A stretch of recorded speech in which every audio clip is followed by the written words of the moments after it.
right, we're working with Hogan at the park by our house. There's a few people here, but not a ton. And it's warmer today and school is out. So I've been waiting for school to get out so we can come over here and have more people, but only a couple people around. But there's this walking path. Oh, the dog's leaving. There's this dog. That's kind of distracting over there, but so I want to come at this with every new situation we put Hogan in, or like a new person present, even if it's like not necessarily a new place, but just new things, new people, new dogs. I don't want to put him in a situation where he feels like he needs to make decisions when he's nervous. So I'm going to put him in situations, Hogan, down, where I'm telling him it doesn't concern you. So if we have people leaving, good. So I'm just saying it doesn't concern you. So when we stop, I put him in a sit or a down. I like down because if I'm going to have, let's say they were to come over and talk to me, I'm going to put him in a down. If he's not in a position, it might put him in a state of mind where he feels like he needs to engage.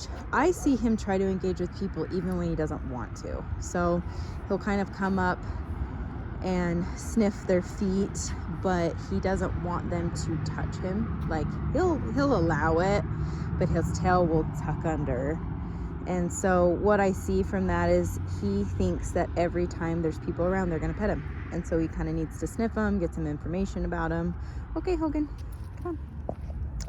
And I find that kind of comes from not really having a ton of direction through those situations. So we have to put on the mindset when we have him around new things that he needs to be in some kind of a command at this point in order for this to get better. So I don't think that needs to be a long-term solution, but over the next couple of months, I think that will be really helpful for him.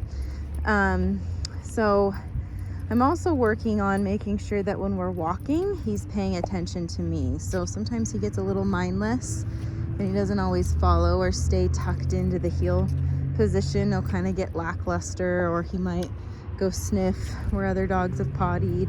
And so what I'm doing is I'm moving away and using a little bit of e-collar and getting him into position. What I found is that when he doesn't focus, he doesn't always resolve the e-collar really well. So in that situation, like if the e-collar is making him more frantic, I don't think it's best to turn it up because it's a communication problem. So he's feeling the e-collar and he's like, I don't know what to do with this. And so what he'll do is he'll like come out in front of my legs and curl around me to do a down, or maybe if I were doing it through the house, he'll sometimes like run to place, because those are things that are familiar to him. He knows really well.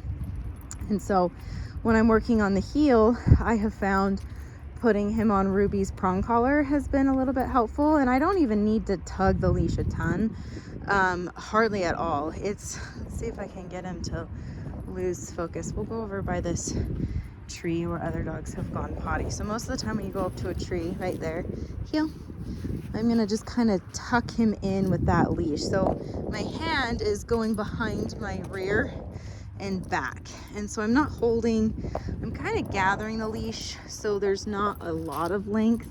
I don't want to keep it tight and tense, because if it's tight and tense while he's walking with me, that's going to give him mixed signals of the heel, because the heel is going to become uncomfortable. But when he loses focus, he'll hold it down, and then I'm just kind of pulling a little in to help me. So I don't use the prong collar long term. I don't even remember the last time I put it on Ruby. Maybe a couple times when Hetty walks her, but really not that often. I think it's a great communication tool that takes very little effort. So the e-collar, you need to be like pressing the button on the correct level with the correct timing, and sometimes that's really hard.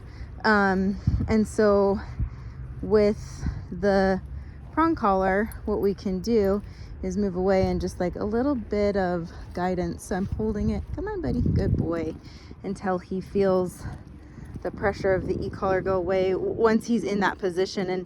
And naturally, because of the way I'm holding the leash, the pressure from the prong collar goes away too. So it's working together, and to give him greater understanding of the e-collar stimulation in this context. He understands it really well with place or with down or with weight or come. But healing, there's a lot of complexities. First of all, we're constantly moving, so distractions are constantly changing. Secondly, it's more than just not pulling on a leash, it's position, maintaining that position. I want him to be able to do this whether you're actually holding a leash or not. And thirdly, it's focus. So if he loses focus, even if he is in the position, I leave that position and correct the lack of focus, because as I leave that position, the focus that's already gone will, it'll show me that even on a bigger scale when I leave, like if I step away from the heel and he does not follow, there's my focus right there, that it's gone. So anyway, I'm hoping there's more people that come out. It's very nice. This is his second walk today.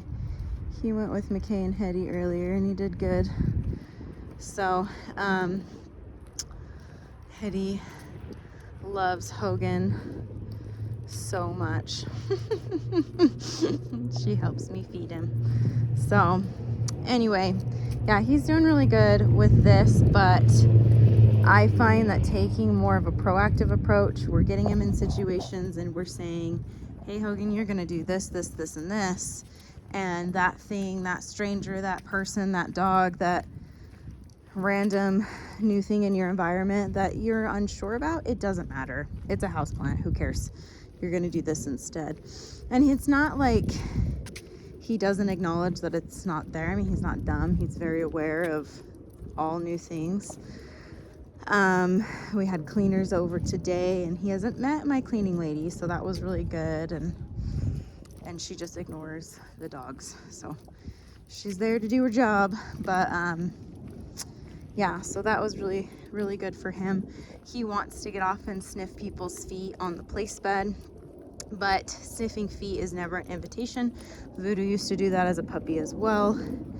It's an insecurity thing of, I need to get information about you, but please don't touch me and go over the top of me. So, but to people, they don't know that. They know that the dog is engaging with them, and so they're gonna bend over and say, hey puppy, and he doesn't want it. So in that state of mind, when he's frantic, when he's calmer and he's in a happier place, that can change drastically, significantly. So anyway, really good stuff. Good job, Hogs. Good boy.